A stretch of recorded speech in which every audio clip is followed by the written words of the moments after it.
Good evening दोस्तों, मैं हूं दिनेश केवरा। बहुत बहुत स्वागत है आपका वर्ल्ड व्यू के इस प्रोग्राम के अंदर। दोस्तों, आज बात करेंगे बांग्लादेश के अंदर एक इशू इस समय बहुत हॉट इशू हो गया है। वो ये है कि बांग्लादेश के लोग चाहते हैं कि पाकिस्तान 1971 के जेनोसाइड के लिए माफ़ी मांगे, और पाकिस्तान ने माफ़ी मांगने से इनकार कर दिया है। और ये हमेशा से बांग्लादेश और पाकिस्तान के बीच में बड़ा मुद्दा रहा है कि जो हिटलर के बाद, वर्ल्ड वार टू में हिटलर के बाद सबसे बड़ा जेनोसाइड जो दुनिया में कभी हुआ है तो वो बांग्लादेश के अंदर हुआ है। ये एक्नॉलेज्ड फैक्ट है, इसमें कोई शक वाली बात नहीं है, और इसको यूनाइटेड नेशन के अंदर भी एक्सेप्ट किया गया है। नंबर्स तक बताए गए हैं इसमें। इसके अलावा अमेरिका में जो रिच लोग हैं या दुनिया में बाकी कई और जो रिच लोग हैं, उन्होंने अपने लिए एटॉमिक बंकर्स बनाने शुरू कर दिए हैं। अब उन्हें इस बात का एहसास हो रहा है कि आज नहीं तो कल, कल नहीं तो परसों, किसी ना किसी दिन तो एक बड़ी एटॉमिक वॉर होगी और उसमें बहुत लोगों की मौत होगी, लाखों की नहीं करोड़ों की मौत होगी। और कहीं ना कहीं फिर छुपने के लिए एक जगह चाहिए, तो वो मिलियंस ऑफ डॉलर लगा के अपने लिए वो एटॉमिक बंकर्स बना रहे हैं। 50% टैरिफ भारत के ऊपर 2 दिन में लागू हो जाएंगे, 25% लगे हुए हैं, और जो 25% सैंक्शन वाले, सेकेंडरी सैंक्शन वाले जो टैरिफ हैं परसों 27 तारीख से लागू हो जाएंगे। उसके टलने का कोई चांस नहीं है। ऑस्ट्रेलिया के अंदर रैलीज हुई हैं 3 शहरों में, सिडनी में, मेलबर्न में और ब्रिस्बेन में। 3.5 से 4 लाख लोग शामिल हुए, और ये इजराइल के खिलाफ रैली हुई है, खास तौर से पैलेस्टीनियन के जेनोसाइड को लेकर। सॉरी, गला बहुत खराब है, माफ़ी चाहते हैं आपसे। तो स्वागत है आप सबका। नाम तो हम नहीं पढ़ पाएंगे आपके, और थोड़ी सी देर पहले ये रिकॉर्डिंग हुई है। और पहली खबर पे आते हैं हम लोग, आपका स्वागत करते हुए। आप आते हैं तो हमें खुशी होती है, और बड़ी संख्या में आते हैं तो और ज़्यादा खुशी होती है। चैनल आगे बढ़ता है, आप लोग आगे बढ़ाते हैं, कंट्रीब्यूट करते हैं, सपोर्ट करते हैं, तो we are always thankful to you for that one. पहली खबर की, बांग्लादेश के अंदर जो जेनोसाइड हुआ 1971 के अंदर, उसके लिए पाकिस्तान ने माफ़ी मांगने से इनकार किया है। और ये दरअसल ये जो मुद्दा है ना, ये बार बार निकल के आता है, और पाकिस्तान ने कभी भी 1971 के लिए माफ़ी नहीं मांगी है। बांग्लादेश और पाकिस्तान के बीच में रिश्ते थोड़े बेहतर ज़रूर हो रहे हैं, आपस में एक्सचेंज भी हो रहा है, लेकिन फिर से ये बात निकल के आई कि अल्टीमेटली 1971 के जेनोसाइड के लिए, yes it was a genocide, it is genocide accepted by United nation on the paper. और उसमें काफ़ी उनके जो आर्टिकल्स भी हैं, और आर्टिकल्स के साथ साथ में यूनाइटेड नेशन की कई सैंक्शंस भी हैं इसको लेकर। और लेकिन ये कहना कि भाई पाकिस्तान को फॉर्मली माफ़ी मांगनी होगी बांग्लादेश से, वो आज तक कभी नहीं हुआ और कभी भी नहीं होगा, मुझे ऐसा लगता है।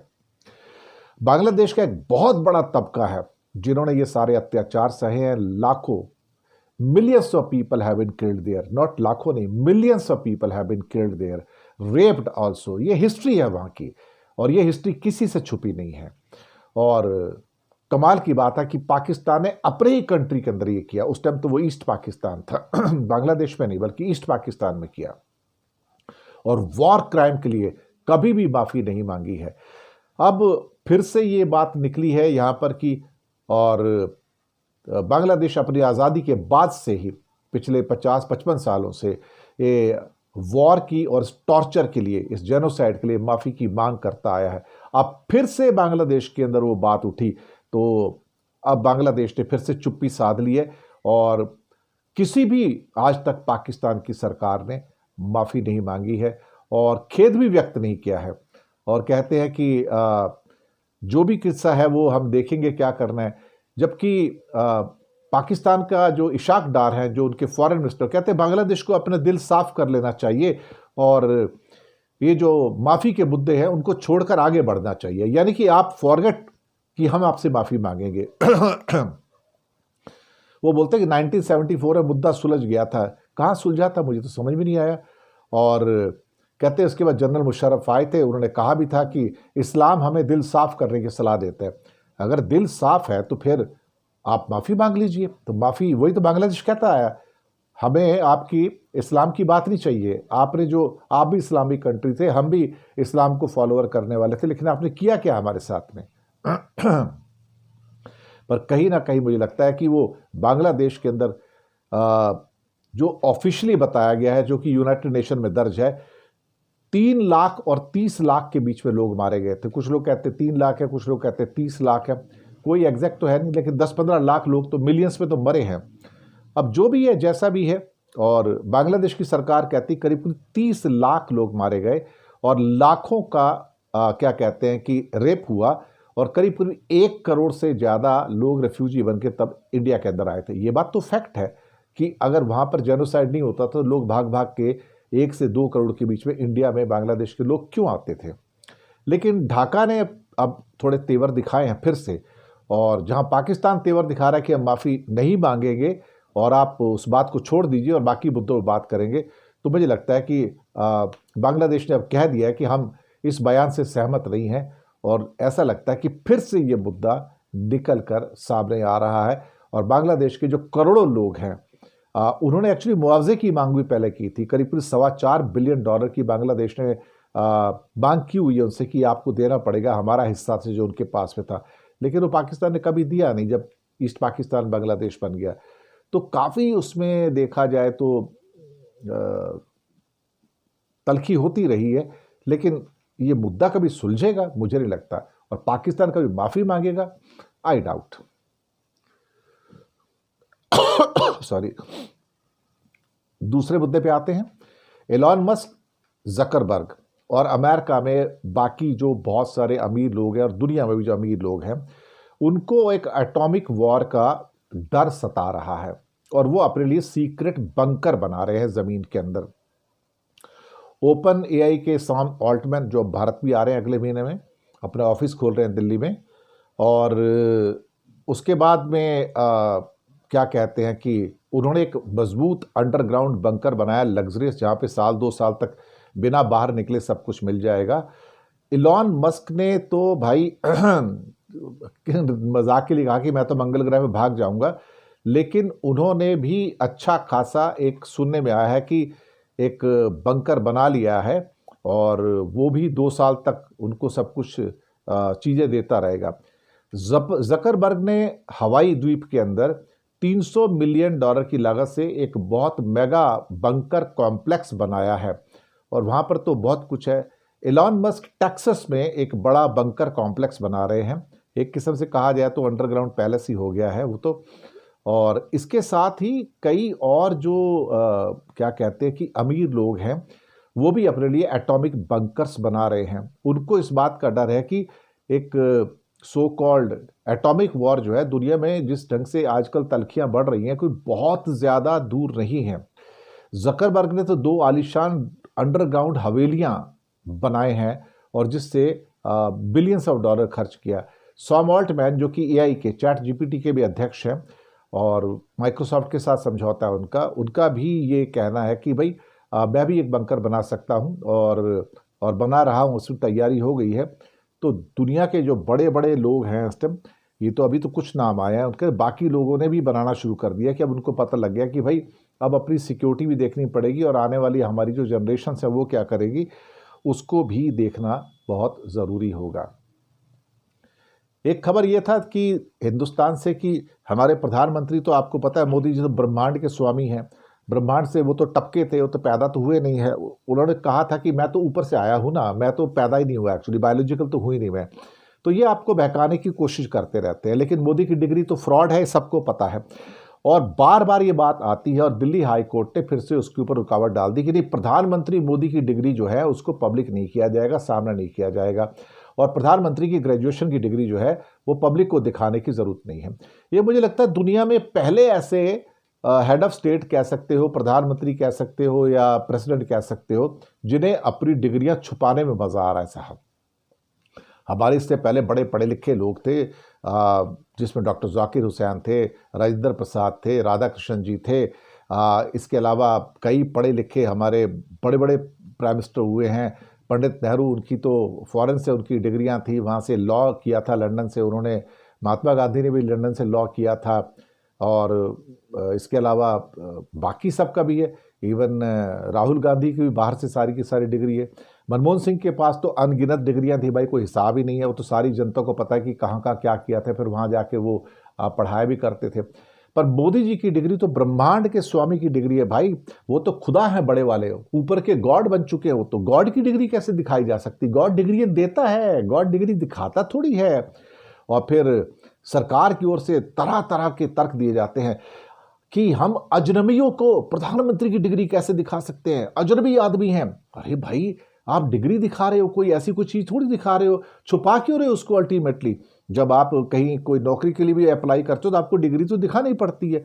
तो साहब कहते नहीं, हमारे यहाँ तो ये तर्क है कि आप इसको नहीं दिखा सकते, किसी की ईगो को सेटिस्फाई करने के लिए हम डिग्री क्यों दिखाएंगे, और प्रधानमंत्री की डिग्री हम नहीं दिखाएंगे। अरे भाई साहब, बहुत बढ़िया बात है। मैं तो कहता हूं कि बहुत ही बढ़िया किया आपने। ब्रह्मांड के स्वामी की डिग्री दिखानी भी नहीं चाहिए। हालांकि एक बार पहले सो कॉल्ड जिसे क्या कहते हैं कि अमित शाह ने डिग्री पब्लिकली दिखा भी दी। ये मैं लोग कहते लोगों को मैं कॉपी भी बांट रहा हूँ, और कॉपी बांट दी थी। और अब कहते कि भाई मैं तो आपको नहीं दिखाऊंगा, आपको जो मर्जी कर लो। और justice Sachin Datta high court Delhi university के, उन्होंने भी कह दिया, हाँ प्रधानमंत्री की डिग्री दिखाने की जरूरत क्या है, हम नहीं दिखाएंगे। और मैं बीजेपी की जो बात है या मोदी जी की बात है कि उनकी डिग्री पब्लिक को ना दिखाई जाए, बहुत बढ़िया साहब। ब्रह्मांड के स्वामी की डिग्रियां क्यों दिखाई जाएंगी भाई? वो गॉड हैं, वो गॉड की डिग्रियां नहीं होती हैं। गॉड डिग्रियां देता है, लेता नहीं है। बदकिस्मत हमारा मुल्क है साहब, बदकिस्मत मुल्क है। कोई मुझसे पूछे भाई आपकी डिग्री क्या है, तो मैं ओपनली दिखा दूंगा, भाई आके देख लो, डिग्री भी मेरे पास पड़ी है, देख लो, अच्छी बात है। हमने छुपाने वाली कोई बात ही नहीं है। क्या कहा जाए, जिस देश का प्रधानमंत्री ट्रांसपेरेंट नहीं है और हर चीज को छुपाए, जो आदमी अपनी एजुकेशनल क्वालिफिकेशन को छुपाता हो, वो आदमी देश के साथ न्याय करेगा कभी या फ्रॉड करेगा? फैसला आप ही कर लीजिएगा। तो हर चीज नॉन ट्रांसपेरेंट है, हर चीज फ्रॉडलेंट है इनके राज के अंदर।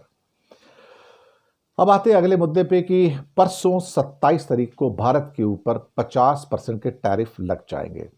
जयशंकर ने मामले को प्रवोक किया और कह दिया कि जिसको लेना हो लो, तेल महंगा लो, जिसको नहीं लेना मत ले, हम कुछ नहीं कर सकते। If you want it take it, otherwise leave it. Jaishankar ने एक टॉन्ट कसा अमेरिका के ऊपर। तुम होते कौन हो हमें बताने वाले कि हमें तेल कहां से खरीदना है और किसको बेचना है? कि अमेरिका को तेल चाहिए तो ले, यूरोपियन यूनियन को तेल चाहिए तो ले, नहीं लेना तो मत ले, हमें क्या फर्क पड़ता है? इस किस्म की बदतमीजी और बेहयाई हमने पहले कभी देखी नहीं थी। लेकिन उसके साथ जेडी वेंस का स्टेटमेंट आ गया साहब। जी हाँ, जेडी वेंस का स्टेटमेंट। जेडी वेंस ने कह दिया ओपनली, इंडिया के ऊपर 50% टैरिफ लगेगा, और जो ट्रंप ने टैरिफ लगाया है मैं उसका समर्थन करता हूं, सपोर्ट करता हूं। मैं ये भी समझ के चलता हूं कि परसों से करोड़ों नौकरियां लोगों की जानी शुरू हो जाएंगी। टेक्सटाइल में करोड़ों नौकरियां, डायमंड कटिंग पॉलिशिंग में, श्रिम्प एक्सपोर्ट में 2 करोड़ लोग काम करते हैं, मशीनरीज में, एग्रीकल्चर मशीनरी में, कारपेट्स के अंदर तो 60% माल अमेरिका जाता है, लेदर का भी 50-60% माल अमेरिका जाता है। यहां भी लाखों लोग काम करते हैं। कारपेट के अंदर तो सिर्फ ईस्टर्न यूपी के अंदर ही 20 लाख लोग काम करते हैं। मशीनरीज के साथ दवाइयों के अंदर, दवा उद्योग में 25 लाख लोग काम करते हैं। 10 करोड़ नौकरियां जा रही हैं। 50 से 60 बिलियन डॉलर के ऑर्डर कैंसिल हो गए हैं। परसों 27 तारीख के बाद भारत के लिए कोई ऑर्डर नहीं है। सबने हाथ खड़े कर दिए कि 50% पे आपका माल नहीं खरीदा जाएगा। सिंपल सी है। पर भारत में कोई बात ही नहीं करता, कोई चैनल बात नहीं कर रहा है। सब कहेंगे 0.3%, 0.4% जीडीपी डाउन हो जाएगा, हम फेस कर लेंगे, कोई फिक्र की बात नहीं है। जब 10 करोड़ लोग काली दिवाली मनाएंगे, काली ईद मनाएंगे, काला क्रिसमस मनाएंगे, तो आप सोचिएगा इन लोगों पे क्या फर्क पड़ता है। ये लोग आपको राष्ट्रवाद की, फासिज्म की चाशनी देंगे और कहेंगे फासिस्ट होने का चाय पियो, कॉफी पियो, चॉकलेट खाओ, मजे करो, और जय क्या कहते हैं, श्री राम बोलो, हिंदुत्व की जय बोलो, काम हो जाएगा आपका। आपको नौकरी की जरूरत क्या है? 5 किलो अनाज दे दूंगा, रोटी खा लेना, बहुत हो गया। जहां पहले 80 करोड़ भिखारी थे, अब 140 करोड़ भिखारी हो जाएंगे। क्या फर्क पड़ता है, रोटी तो मिल जाएगी सबको। शायद रोटी खाना ही अब सब कुछ रह गया है। रोटी तो कुत्ते बिल्लियों को भी मिल जाती है। अब मोदी जी जाते जाते एक ऐसा मुल्क छोड़ के जाएंगे जहां पर 130-135 करोड़ लोग 5 किलो अनाज पे जिंदा रहेंगे। क्या मुल्क बनाया है मोदी जी आपने, क्या मुल्क बनाया है।